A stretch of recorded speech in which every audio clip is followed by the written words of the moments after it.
So which is better, to be big into reading or big into gaming? If you're a parent, you may have a totally different viewpoint on this than your child who is a gamer. It's getting tough to work in here.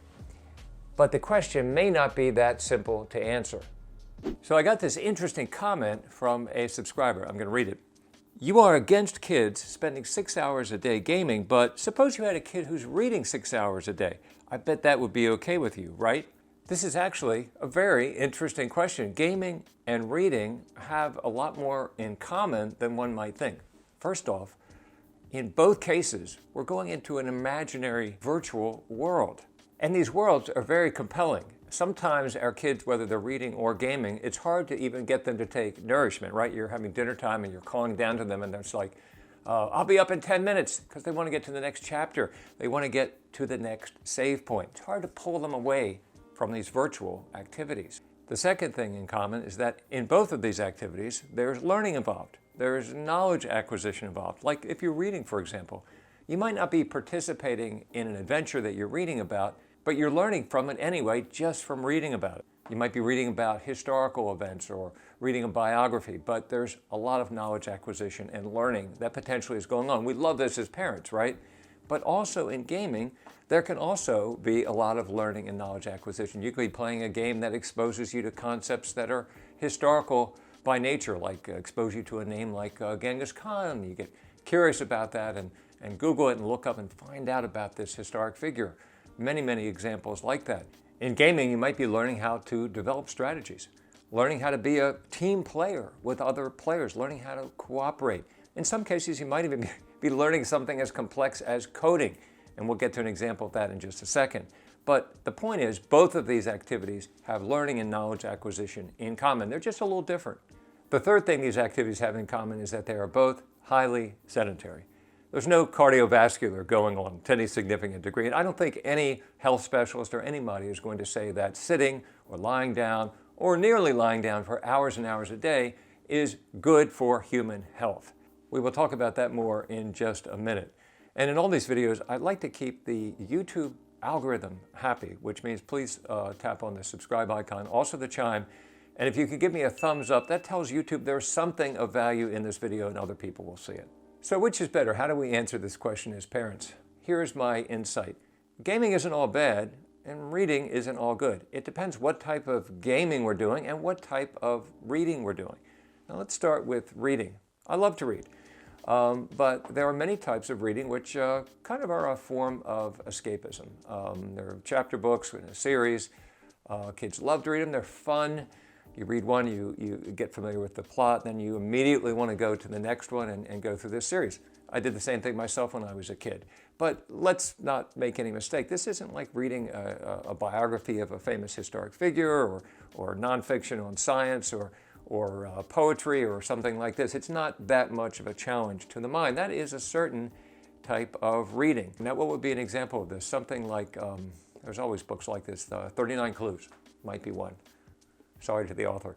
Or the Throne of Glass series. Great books, fun books, but still they don't offer the same kind of learning potential as other types of reading. The same comparison can be made in the gaming world. Games, just like books, they're not all created equal. There are many games that are just sort of like mindless entertainment. Something like Candy Crush or Fall Guys, for example. You know, it's just kind of mildly addictive fun. There's no real learning value to these games. Not much stimulation for the mind going on. It's not something like Minecraft. There are many, many other games that offer much more of a learning and knowledge-based activity. One thing that games can do, in contrast to reading, is that they can offer an experiential type of learning that you really can't get from reading. I'll give an example. Let's say we were reading a book about World War II, and part of this book is about aerial combat, dogfighting, planes trying to shoot each other out of the sky. Now, you could have a great author and you could feel like you're in that cockpit of that airplane and you're diving around and doing battle.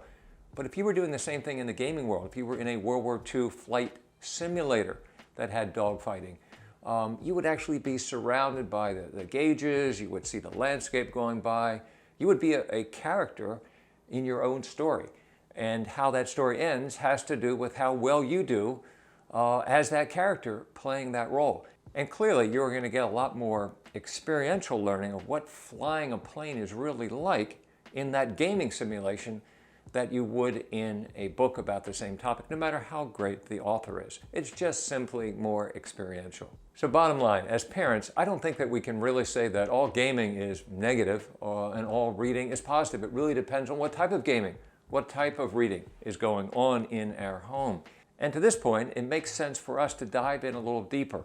In my last video, I talked about advantages and benefits that parents can get from actually gaming with their kids. Actually, a link to it is right here.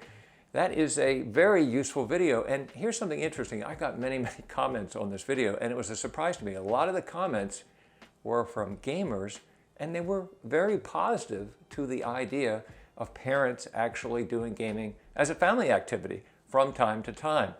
I'm not sure how many of these gamers were teenagers, but anyway, it was a lot of positive comments, and I was quite surprised about that, to be honest with you. Now, as mentioned earlier, there is one thing that gaming and reading have in common that's not positive, and that is they are highly sedentary activities. And nobody's going to argue that sitting for hours a day reading or gaming is a good thing for human health.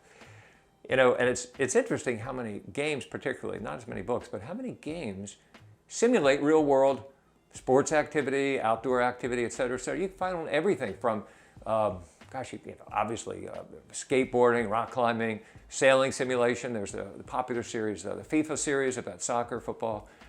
And you're going to learn some things from these videos, but I would argue, and anybody's going to argue, that if you're actually out on a soccer field rather than playing FIFA, you're going to have a much more holistic experience. You're going to be toning your muscles, you're going to be building your core strength, you're going to be learning strategy, all sorts of stuff. It's just different. It's just interesting that games can also mimic this type of outdoor activity. So what do we say? All things in moderation, whether it's reading or gaming. Balance that out with real-world activity. If your son or daughter is really interested in the FIFA series, maybe they should be in a soccer camp of some sort, or maybe just kicking around a soccer ball with mom or dad on the field on Saturday to get a taste of what it's like to make a goal against your parent. Good idea.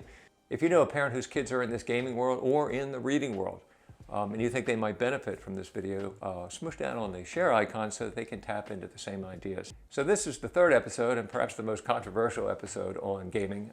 There will be a fourth coming up, probably a fifth. So I hope to see you on the next one.